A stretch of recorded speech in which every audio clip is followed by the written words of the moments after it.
Gruzija! Gruzija! Penktadienį atvirą kruviną kovą pavirtęs konfliktas Pietų Osetijoje, kur susikirto Gruzijos ir Rusijos interesai, sulaukė atgarsių ir Lietuvoje.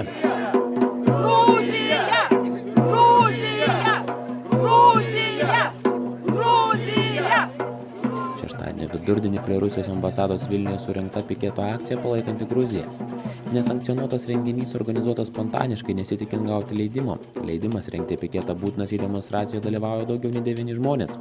Dalyvauti akcijoje panoro kur kas daugiau žmonių.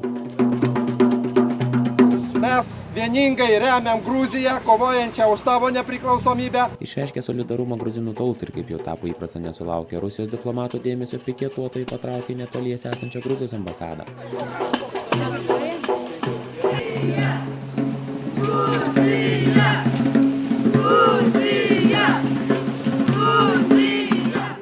Lietuvių jaunimo ir buvusių garsių sovietmečio disidentų palaikymo sujaudintas Gruzijos ambasados atstovas Georgija Kerdikošvilis pakvietė svečius į ambasados kiemelį.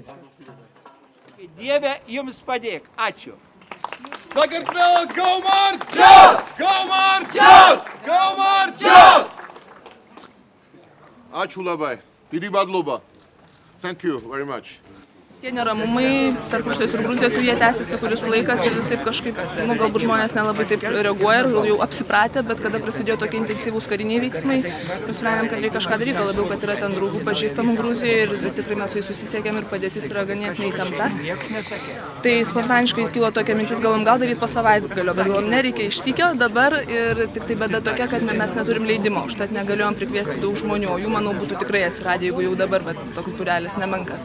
Tai mūsų pagrindinis tikslas palaikyti gruzinų tautą ir solidarizuoti su jais ir ypatingai tokiu metu, kada vyksta olimpinės žaidynės ir pasaulyje turėtų vyrauti taika bent jau trumpam.